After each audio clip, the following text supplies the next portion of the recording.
My dear students, कैसे हैं आप सभी लोग। आप सभी का स्वागत है मैग्नेट ब्रेन्स में, जहां मिलती है फ्री एजुकेशन किंडरगार्टन से लेकर क्लास 12 तक। मैग्नेट ब्रेन्स में आपको किसी भी तरीके के ट्रांजैक्शन पेमेंट की कोई भी नीड नहीं है, क्योंकि मैग्नेट ब्रेन्स एकमात्र ऐसा प्लेटफॉर्म है जो बिल्कुल फ्री एजुकेशन आप तक पहुंचाता है। साथ ही साथ e notes and e books भी डिलीवर करते हैं। डिस्क्रिप्शन बॉक्स पे गिवन जो लिंक है आप उसे क्लिक कर सकते हैं, या आप विजिट कर सकते हैं मैग्नेट ब्रेन्स की वेबसाइट पे, जो है www.magnetbrains.com। जैसे ही मैग्नेट ब्रेन्स की वेबसाइट आप विजिट करेंगे, आपको क्लिक करना है grab e notes, daily practice papers, videos, lectures, topic wise सभी कुछ अवेलेबल हो जाएगा। हम आपको students Instagram, WhatsApp, Facebook, Telegram, Twitter सभी जगह मिल जाएंगे। आपको बस मैग्नेट ब्रेन्स को लाइक करना है, शेयर करना है, सब्सक्राइब करना है। मेरी वीडियो लाइक नहीं करी तो जल्दी से पहले लाइक बटन दबा दो। और इसी बात पे शुरू करते हैं आज का हमारा सेशन, जो होने वाला है NCERT solutions in diversity in the living world, जो हमारा चैप्टर 2 है। ठीक है, सो शुरू करते हैं हमारे पहले क्वेश्चन के साथ। So question number 1, Here are two types of seeds। अब आपके पास दो टाइप ऑफ सीड्स है, किडनी बीन्स एंड व्हीट।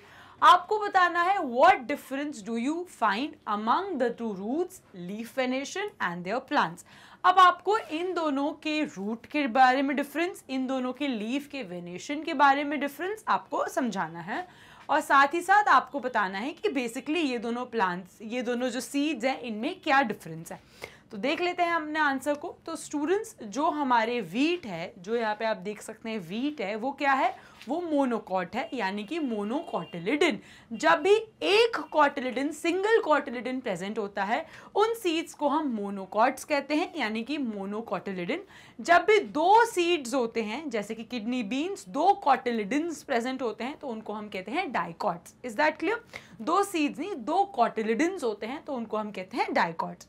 अब रूट सिस्टम की बात करें तो हमेशा याद रखना, इसको हमेशा अपने दिमाग में बिठा लो, जब भी मोनोकॉट है, मोनोकॉटिलिडन है, हमेशा फाइब्रस रूट सिस्टम होता है। यानी कि यहां पे आपको कैसा दिखेगा, गुच्छे जैसा। फाइब्रस रूट सिस्टम यानी कि पतले पतले गुच्छे जैसे रूट सिस्टम आपको दिखता है। सो मोनोकॉट्स में हमेशा फाइब्रस रूट सिस्टम होता है। और लीफ का वेनेशन कैसा होता है, हमेशा याद रखना, पैरेलल वेनेशन होता है। इसका मतलब जो लीव्स के ऊपर वेन्स होंगी वो पैरेलल लाइंस में होंगी। आई बात समझ में?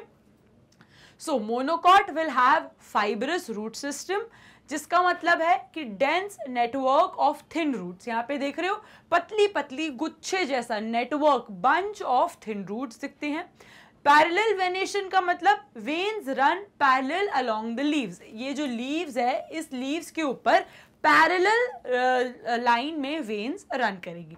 अब अगर मैं बात करूं डाइकॉट्स की, जैसे कि किडनी बीन्स जो रहते हैं, तो उसमें हमें टैप रूट सिस्टम देखने को मिलता है। टैप रूट सिस्टम मतलब एक मेन रूट होती है और उसके अराउंड पतली पतली छोटी छोटी और भी रूट्स होती हैं। सो इस टाइप ऑफ रूट सिस्टम को हम टैप रूट सिस्टम कहते हैं, जो हमें किस में देखने को मिलेगा, डाइकॉट्स। डाइकॉट्स का मतलब दो कॉटिलिडन्स प्रेजेंट है। नाउ टैप रूट सिस्टम में क्या होता है student, central thick tap root, एक थिक टैप रूट होती है और साथ में इसके लेटरल ब्रांचेस होती हैं। यही मैं बात करूं आपके वेनेशन की, तो हमेशा रेटिकुलेट वेनेशन होता है। रेटिकुलेट वेनेशन का मतलब आपको लीव्स में यहाँ पे एक नेटवर्क जैसा वेनेशन दिखने को मिलेगा। So network of branching veins with permanent midrib, एक परमानेंट मिडरिब होगी और उसके अराउंड नेटवर्क आपको देखने को मिलेगा, जिसको हम रेटिकुलेट वेनेशन कहते हैं। तो हमेशा याद रखना, monocots parallel venation with fibrous root system, dicots tap root system with reticulate venation. आई बात समझ में? चलिए, coming to question number 2, name of some animals are given below. जैसे कि यहाँ पे आपको एनिमल्स के नाम दिए हैं, horse, dolphin, frog, sheep, crocodile, squirrel, well, earthworm, pigeon and tortoise.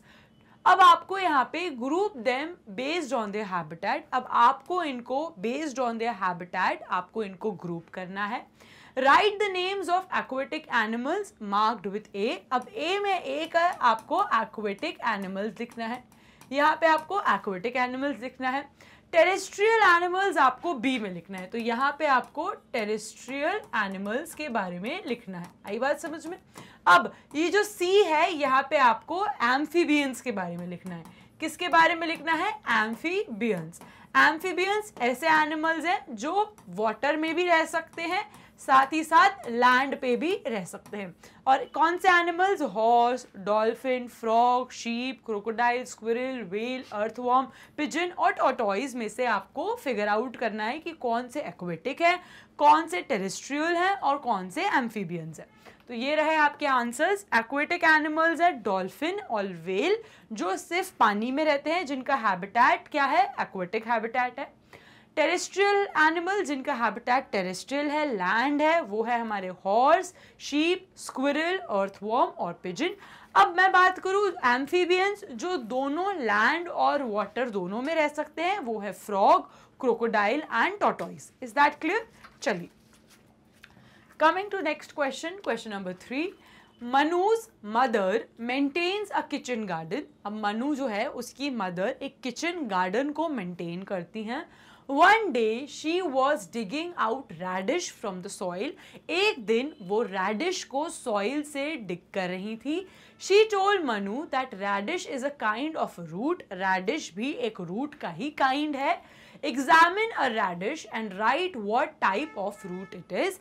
आपको radish को देखना है और आपको ये बताना है कि radish कौन सा root system follow करते हैं। What type of venation would you observe? अब आपको बताना है कि radish कौन सा root system follow करते हैं, साथ ही साथ radish की जो leaves हैं उनमें कैसा venation आपको देखने को मिलता है। So students, radish is known for tap root system. Tap root system में क्या होता है? एक main root होती है और उसके around lateral छोटी छोटी roots पाई जाती हैं। So tap are thick primary roots that grow deep into the soil. तो रैडिश एक टैप रूट है जो सॉइल के अंदर डीपली ग्रो करते हैं। Primary root that grow in deep into the soil and other then conical shape.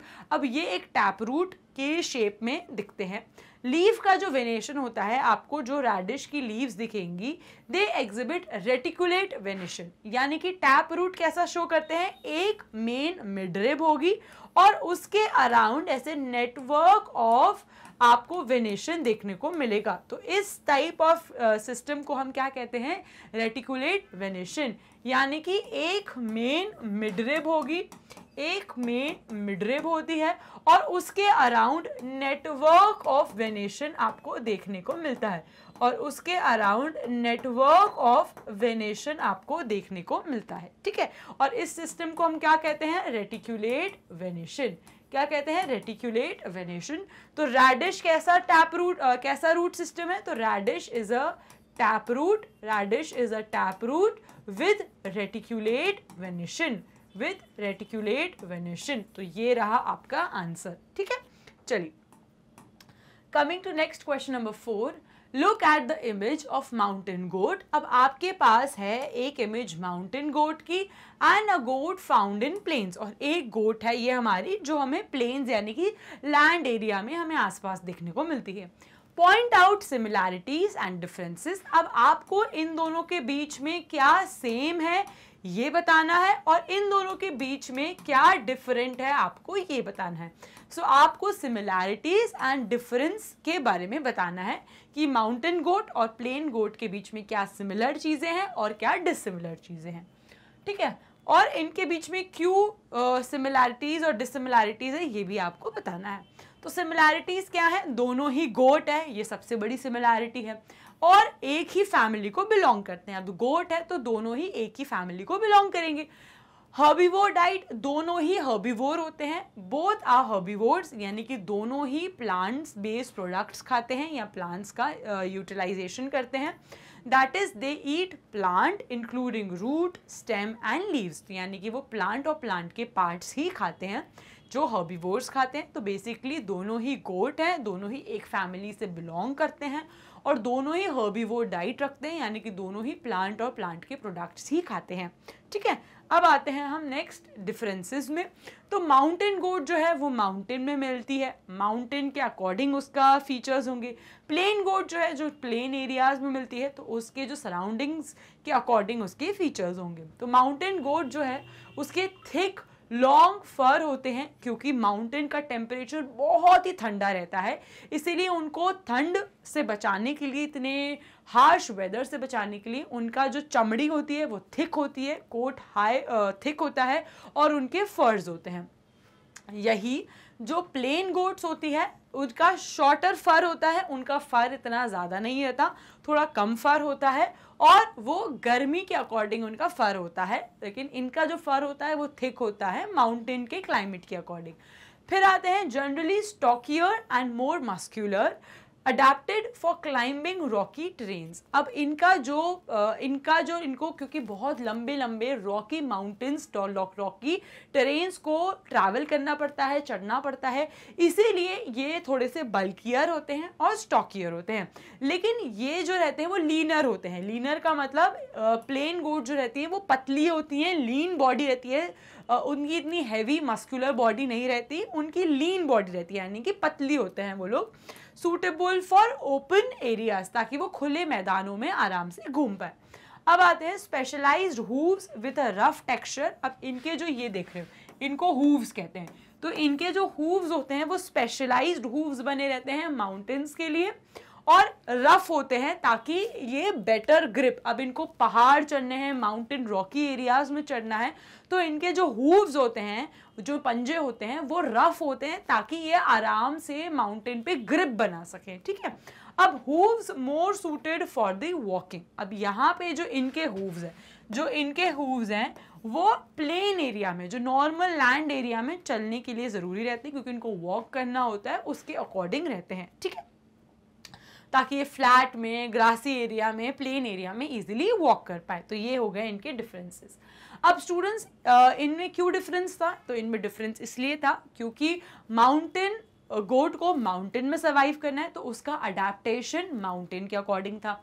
Plane goat को plain area में सर्वाइव करना है, इसलिए उसका अडेप्टेशन प्लेन एरियाज के अकॉर्डिंग था। ठीक है, now coming to question number 5, group the following animals into 2 groups. अब आपको इन एनिमल्स को 2 ग्रुप में डिवाइड करना है, ग्रुप करना है on any feature other those discuss in the chapter.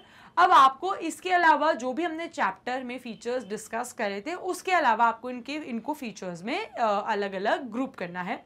Cow, cockroach, pigeon, bat, tortoise, well, fish, grasshopper और lizard. ठीक है, तो देख लेते हैं। सो फ्लाइंग एनिमल कौन से हैं? पिजन हो गए, बैट हो गया, कॉकरोच हो गए और ग्रासहॉपर हो गए। तो ये सारे फ्लाई करते हैं, फ्लाइंग एनिमल्स।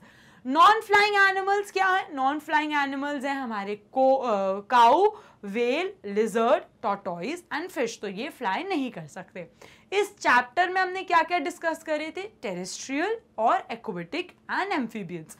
टेरेस्ट्रियल एनिमल्स वो थे जो लैंड में रहते थे, एक्वेटिक एनिमल्स वो थे जो पानी में रहते थे, एम्फीबियंस वो थे जो लैंड और पानी दोनों में रहते थे। और ये अलग क्राइटेरिया है, जैसे कि फ्लाइंग और नॉन फ्लाइंग। फ्लाइंग ऐसे एनिमल्स हैं जो फ्लाई कर सकते हैं, जैसे pigeon, bat, cockroach, grasshopper. Non flying ऐसे एनिमल्स हैं जो फ्लाई नहीं कर सकते, cow, well, lizard, tortoise and fish. Is that clear? चलिए, now coming to question number 6, as the population grows and people want more comfortable life, जैसे जैसे population बढ़ती जा रही है और लोगों को और भी ज़्यादा comfortable life चाहिए, forest are being cut down, और इस वजह से जो फॉरेस्ट है उनको कट करके हम वहाँ पे घर बना रहे हैं, हॉस्पिटल बना रहे हैं और रोड्स का कंस्ट्रक्शन कर रहे हैं टू मीट वेरियस नीड्स, ताकि हमारी रोज़मर्रा के जो ज़रूरत हैं वो पूरी हो सके। How can this affect our surroundings, लेकिन इसकी वजह से हमारी सराउंडिंग्स में क्या अफेक्ट पहुंचेगा? How do you think we can address this challenge, और आपको क्या लगता है कि हम इस चैलेंज को कैसे सामना कर सकते हैं और हम अपनी जो हैबिटेट है वो कैसे उसको बचा सकते हैं? तो ये आपको उसका आंसर देना है। सो स्टूडेंट्स, आपको क्या क्या चैलेंजेस फेस करने पड़ रहे हैं? How do you think you can address this challenge? So आपका बायोडाइवर्सिटी लॉस हो रही है, क्लाइमेट, अब क्योंकि आपने इतना सारा वो फॉरेस्ट को कट कर दिया तो क्लाइमेट चेंज हो रहा है, अब फॉरेस्ट कट हो गया तो जो ट्रीज थे वो कहाँ पे किसकी वजह से लैंड से चिपके हुए थे, सॉइल की वजह से। तो बेसिकली सॉइल उनको होल्ड करके रखा था। अब आपने फॉरेस्ट को ही कट कर दिया तो सॉइल क्या हो जाएगी, सॉइल फ्री हो जाएगी। अब क्योंकि सॉइल फ्री हो गई तो सॉइल उड़ने लगेगी, जिसको हम सॉइल इरोजन कहते हैं। तो सॉइल उड़ के एक जो अच्छी रिच न्यूट्रिएंट वाली सॉइल है वो इजीली उड़ जाएगी और वो उस एरिया में नहीं टिकेगी, ठीक है। फिर आते हैं वाटर साइकिल डिस्ट्रप्शन। अब जिसकी वजह से पूरा वाटर साइकिल भी डिस्ट्रप्ट हो गया और हमारी, क्योंकि हमने पेड़ काट दिए तो हमने अपनी एयर क्वालिटी भी डिक्रीज कर दी, तो इसने हमारी एयर क्वालिटी भी डिक्रीज कर दी। आई बात समझ में? Now addressing the challenge. अब ये सारे चैलेंजेस थे, तो जो अभी हमने देखे वो सारे चैलेंजेस थे, जैसे बायोडाइवर्सिटी का लॉस होना, क्लाइमेट का चेंज होना, सॉइल का इरोजन होना, वाटर साइकिल का डिसरप्शन होना, डिक्रीज इन एयर क्वालिटी होना। अब आपको बताना है कि आप इन चैलेंजेस को कैसे एड्रेस करोगे, क्या कर सकते हो आप। तो प्रोटेक्टेड एरियाज, अब आप ऐसे एरियाज बना दो जो प्रोटेक्टेड हैं, जहाँ पे हंटिंग, पोचिंग, विजिटेशन ये सब बंद है। अब हमने वहाँ पे ऐसे एरियाज बना दिए जहाँ पे हमने प्लांट्स और एनिमल्स को प्रोटेक्ट करके रखा है। तो ऐसे एरियाज जहाँ पे हम प्लांट्स एंड एनिमल्स को प्रोटेक्ट करके रखते हैं, उन एरियाज को हम प्रोटेक्टेड एरियाज कहते हैं। सो इस्टेब्लिशिंग मोर नेशनल पार्क, अब हम ज़्यादा से ज़्यादा नेशनल पार्क बनाएंगे, वाइल्ड लाइफ सेंचुरीज बनाएंगे ताकि हम फॉरेस्ट को बचा सकें, प्लांट्स एंड एनिमल्स को बचा सकें। Community involvement, engaging local communities in forest conservation efforts. अब हम आसपास की जो लोकल कम्युनिटीज़ हैं, उस फॉरेस्ट के आसपास जो भी लोकल कम्युनिटीज़ हैं उनको इन्वॉल्व करके उनको बोले कि we should plant more trees near a surrounding, और हम सबको बोले कि जितने ज़्यादा आप ट्रीज़ को प्लांट कर सकते हो उतने ज़्यादा ट्रीज़ को प्लांट करो।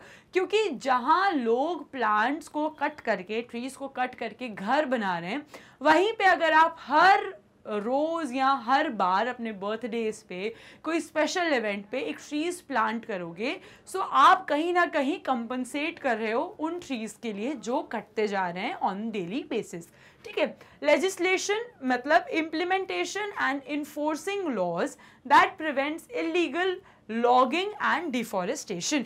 अब हम लेजिस्लेशन की मदद से, यानी कि हम अपने गवर्नमेंट को बोल के कुछ लॉज निकाल दें, ऐसे लॉज जो स्ट्रिक्टली मना करते हैं कि आप ट्रीज़ के बार्क्स को नहीं यूज़ कर सकते, आप ट्रीज़ को नहीं काट सकते, आप उनके वुड को नहीं बेच सकते, आप ट्रीज़ को ज़्यादा नहीं, डिफॉरेस्टेशन का मतलब ट्रीज़ को कट नहीं कर सकते। सो हम लेजिस्लेशन यानी कि ऐसे लॉज इम्प्लीमेंट कर दे जिससे ये सारी चीज़ें बैन हो जाए, तो अपने आप हमारे पेड़ कटना बंद हो जाएंगे। क्योंकि अगर किसी भी इंसान ने इन लॉज को तोड़ा तो उसको बहुत बुरी सज़ा हो सकती है। सो लोग डरेंगे, जिस वजह से वो ये सारी चीज़ें नहीं करेंगे, पेड़ नहीं काटेंगे और हम अपने ट्रीज़ को बचाएंगे, ठीक है। चलिए now coming to next question, question number 7, analyze the flow chart, what can be examples of A and B। अब इस flow chart को analyze करते हैं। सबसे पहले यहाँ पे लिखा है plant, फिर लिखा है yes, does it have leaves, फिर लिखा है yes, does it have reticulate venation, यहाँ पे दो ऑप्शन है no और yes, ठीक है। सो आपको पता है कि यहाँ पे इस फ्लो चार्ट के बारे में एक प्लांट के बारे में बात कर रहे हैं जिसके पास लीव्स हैं और या रेटिकुलेट वेनेशन हो सकता है, और बी वाले के पास रेटिकुलेट वेनेशन नहीं है, यानी कि पैरेलल वेनेशन है या उसके अलावा कोई और वेनेशन है। अब आपको ए और बी आइडेंटिफाई करना है। सो ए क्या हो सकते हैं, वो सारे ट्रीज और प्लांट्स जिनके पास लीव्स है और रेटिकुलेट वेनेशन शो करते हैं, वो ए हो सकते हैं। और वो सारे ट्रीज प्लांट्स जिनके पास पैरेलल वेनेशन है वो बी हो सकते हैं, यानी कि उनके पास रेटिकुलेट वेनेशन नहीं है।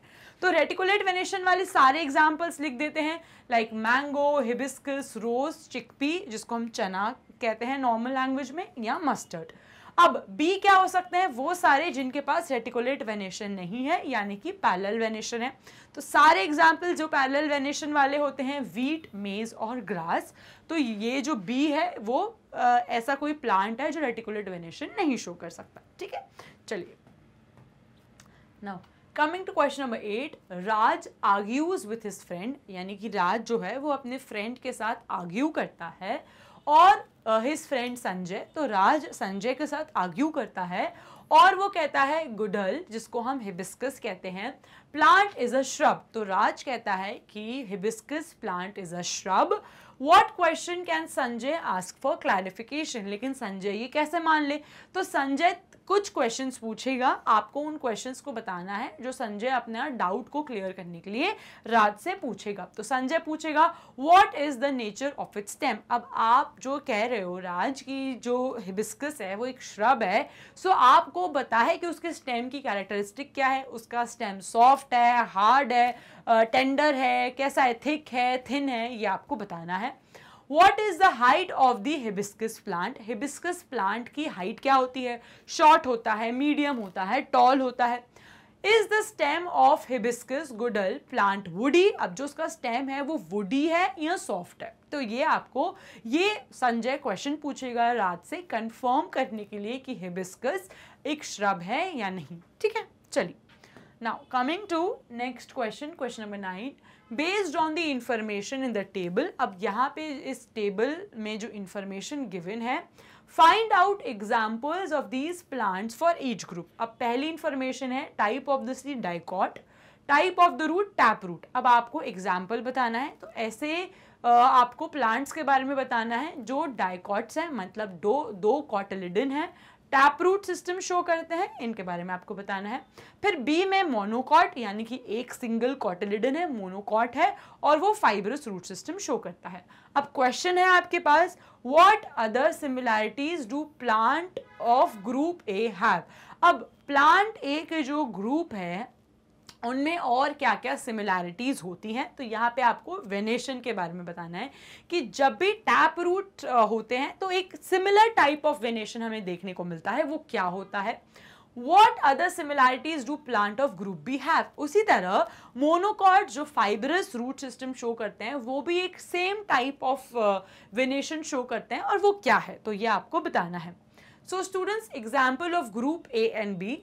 अब एग्जाम्पल्स क्या है, rose, mango, radish, carrot and hibiscus, ये हो गए हमारे dicots. Grass, wheat, onion, maize and rice, और ये हो गए हमारे मोनोकॉट्स। ठीक है, now similarity in group A, तो जो ग्रुप ए डाइकॉट्स हैं उनमें यूजुअली कैसा वेनेशन होता है, reticulate venation.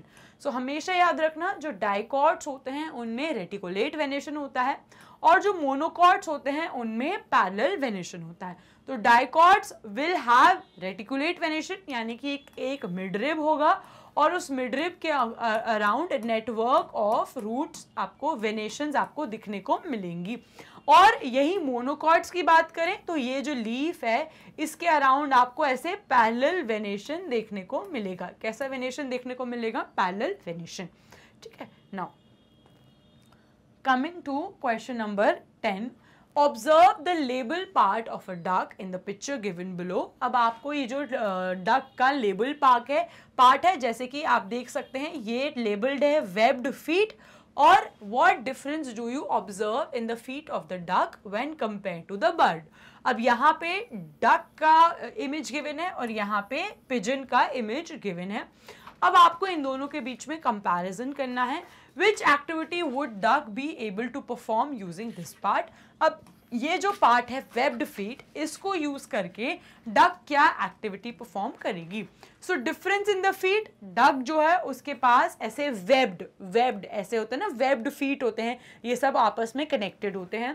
Pigeon does not have webbed feet, लेकिन अगर आप पिजन को गौर से देखोगे तो पिजन के ऐसे पैर होते हैं, ऐसे पिजन के ऐसे पैर होते हैं, वेयर एज डक के वेब्ड फीट होते हैं। कुछ इस तरीके के वेब्ड फीट होते हैं, ये सब जुड़े हुए रहते हैं, लेकिन पिजन के ऐसे फीट होते हैं जो वेब्ड नहीं होते। Now activities the duck can perform with webbed feet, और जो वेब्ड फीट से डक क्या कर सकती है, स्विम कर सकती है। ठीक है, so swimming the webbed feet help the duck to paddle, ताकि वो इजिली ऐसे पैडल कर पाए, और थ्रू वाटर एफिशिएंटली, और वाटर में वो इजिली पैडल करके स्विम कर पाए। Okay, now walking on muddy और वेट सर्फेसेस, तो webbed feet provide stability and prevent the duck from sinking.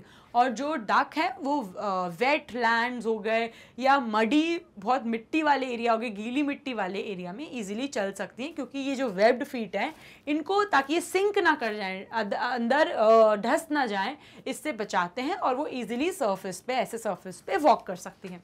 So the webbed feet of the duck are specially adapted for swimming and allowing it to move smoothly in water।